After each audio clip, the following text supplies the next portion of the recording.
Bienvenidos a este especial de noticias en France 24. Soy Raúl Blanco.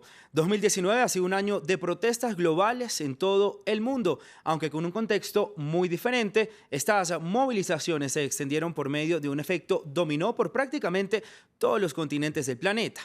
En torno a estas manifestaciones hay muchas preguntas que resolver.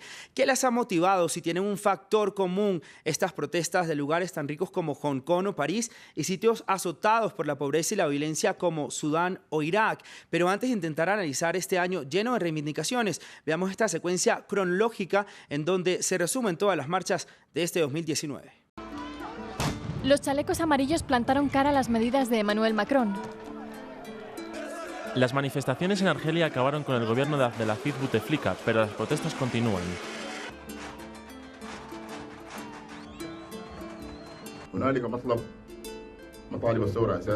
Se establecerá un consejo militar para representar al Estado soberano de Sudán. Los hongkoneses mantuvieron su pulso con Beijing al protestar cada fin de semana. La escasez de combustible en Haití levantó al país contra el gobierno. Los enfrentamientos contra el ejecutivo iraquí fueron los más violentos y dejaron cientos de víctimas. Con el fin de precautelar la seguridad ciudadana y evitar el caos, he dispuesto el estado de excepción a nivel nacional. ¡El pueblo unido jamás será vencido! ¡Abajo Lenín Moreno!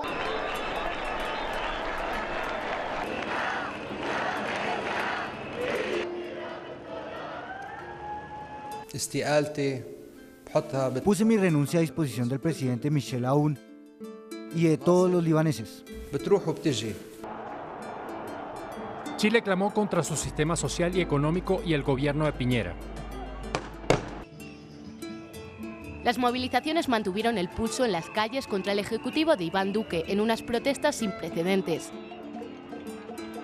Y es que es difícil establecer un factor común entre todas estas protestas. Los ejes de estas manifestaciones también parecen difusos, pero lo que sí está claro es que sobrepasan la dualidad de izquierda-derecha o de riqueza-pobreza. Estas protestas tampoco están concentradas en un lugar geográfico, ya que, como vemos, están presentes en 4 de los 5 continentes y la presión ciudadana ha sido tan fuerte que en algunos de los casos han caído presidentes.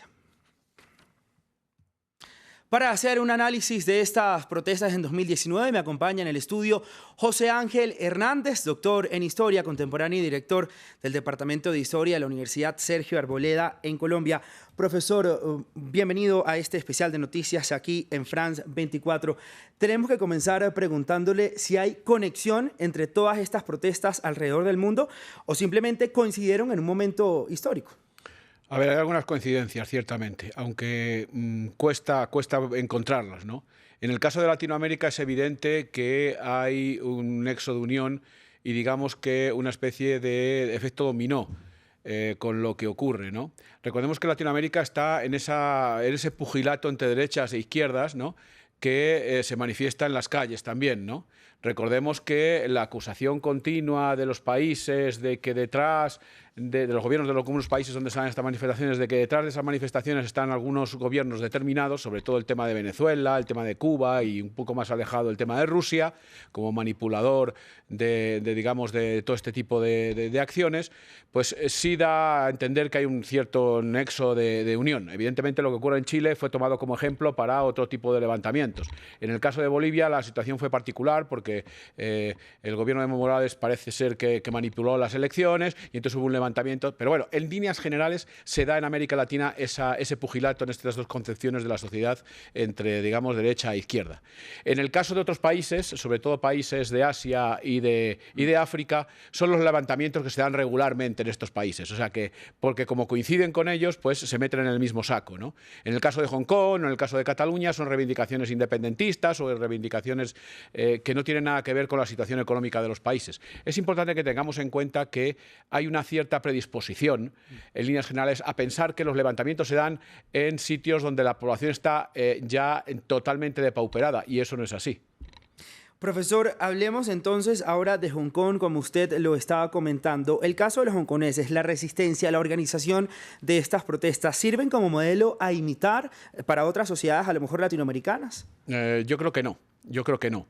sobre todo porque el contexto y la situación de Hong Kong es bastante particular e incomparable con ninguna situación que se pueda dar en América Latina, ¿de acuerdo?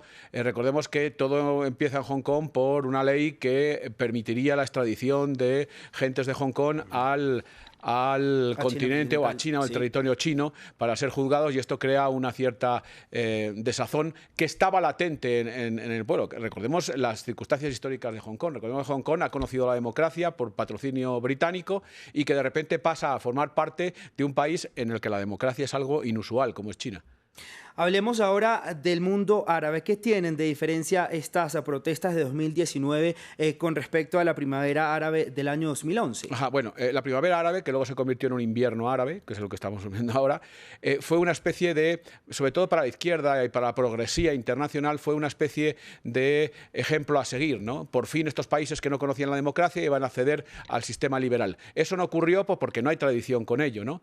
Y en definitiva, lo que ocurre en estos países es que la inestabilidad gubernamental y, en definitiva, el enfrentamiento entre las distintas facciones pues llevan a una continua desestabilización de esa zona, que no es de ahora, ya se daba incluso en la época de la Guerra Fría y continuará en el futuro. Ahora hablemos en el caso de Europa, específicamente el caso francés, los chalecos amarillos, ahora recientemente las protestas de los transportistas, entre otros gremios. ¿Estas protestas reflejan el agotamiento de un modelo social y político, a lo mejor europeo, quizás? A ver, Europa se mueve en unas circunstancias bastante curiosas en comparación con otros ámbitos geográficos, ¿no? Recordemos que Europa, pues porque ahora está de moda, pues porque ahora importa mucha gente, adopta preceptos ecológicos y demás que afectan sobre todo a las capas más bajas de la población. ¿Quién va a pagar la adecuación de las industrias y de los transportes a ese nuevo sistema ecológico mundial? Pues las capas más bajas. Esas son las que se manifiestan en las calles en estos momentos. En los chalecos amarillos vemos hasta seguidores de Le Pen con seguidores del Partido Comunista francés. Eso les une, sobre todo porque, claro, el bolsillo de esa gente es el que más sufrirá todo este tipo de adaptaciones que parecen ser inexorables. Profesor, hablemos ahora del caso catalán, que por supuesto ha tenido una gran importancia, una visibilidad a nivel mundial y en sus protestas pro-independentistas. ¿Por qué no han logrado que todavía el gobierno español ceda ante sus demandas de independencia o de más concesiones de libertad? Pues porque la mayoría de los catalanes no quieren la independencia. No lo digo yo, lo dice el gobierno independentista que está en Cataluña. Ellos saben, y lo dicen continuamente, que todavía no hay un impulso social mayoritario para que esa independencia se dé. Y luego recordemos que sobre lo que ocurra en Cataluña no pueden decidir solo los catalanes, tendrán que decidir todos los españoles. Es como si en su casa de repente un hermano decide que va a poner 2 televisiones en el salón, no le compete solo a él porque él sea el que vaya a ver el programa que le gusta, le compete a toda la familia. Sí es cierto que, y en esto, perdóname, los periodistas que siempre están muy al espectacular, pues resaltan más lo que llama la atención. Recuerdo cuando se iba a dar la independencia de Escocia, los periodistas decían que se iba a dar inexorablemente. Llegó el referéndum y resulta que la mayoría de los escoceses votaron que no querían la independencia. Shock entre el gremio periodístico. Eso, en el gremio periodístico y el que manejan desde el periodismo, ¿no? Que es la opinión pública en líneas generales, ¿no? Con esto hay que tener bastante cuidado, y en el caso de Cataluña es evidente que no hay una mayoría social que propenda por la independencia. Cambiamos ahora de tema porque el continente que acumula más protestas es Latinoamérica. De hecho, ya se empieza a catalogar el fenómeno como una primavera latinoamericana. Aunque algunas protestas comenzaron a principios de año, el efecto dominó ha sido espectacular a partir de octubre y hasta final de este 2019. De hecho, como podemos observar, Haití y Nicaragua fueron los primeros países en protestas contra sus gobiernos. Pero a partir de octubre se sumaron apenas unas semanas Ecuador, Chile, Bolivia y en último lugar Colombia, tras el paro nacional del pasado 21 de noviembre.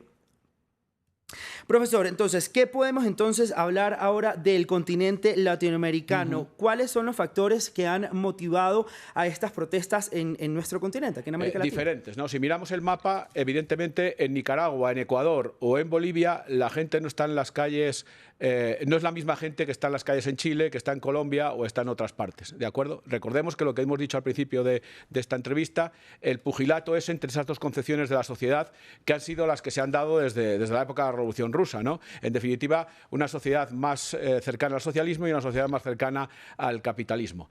Recordemos que en Bolivia la gente se levanta contra un amaño electoral, en Nicaragua contra una dictadura tremenda como es la de los Ortega, y en cambio en Colombia pues la gente que está en las calles está protestando contra un gobierno conservador. O sea que el nexo común es muy difícil de encontrar, pero evidentemente hay un gran desengaño en definitiva con el sistema político a nivel general, ¿no? Es importante una cuestión, si me lo permites, que es que parece ser que en estos tiempos, y eso te deja un poco desazonado, se legitima más lo que ocurre en la calle y lo que consigas en la calle que lo que consigas en las urnas, ¿de acuerdo? En la historia contemporánea, y eso hay que explicarlo, se lo explico yo en la maestría de Historia de mi universidad, cómo cuando la gente estaba en las calles protestando contra la guerra de Vietnam, llegaban las elecciones y ganaban los republicanos. Cuando la gente estaba en el mayo del 68 en las calles protestando, llegaban las elecciones y ganaba de gol. O sea que, en definitiva, hay una mayoría silenciosa que no se manifiesta en las calles. Profesor, en 20 segundos, ¿qué esperamos para el 2020? Pues yo creo que vamos a ver mucho más continuación de lo que estamos viendo en la actualidad, pero con el tiempo se va a ir mitigando este tipo de cuestiones, claramente. Profesor José Ángel Hernández, gracias por su tiempo y por estar, por supuesto, aquí con nosotros en France 24. A ustedes también gracias por acompañarnos en este especial de noticias. Continúe con nuestra programación habitual.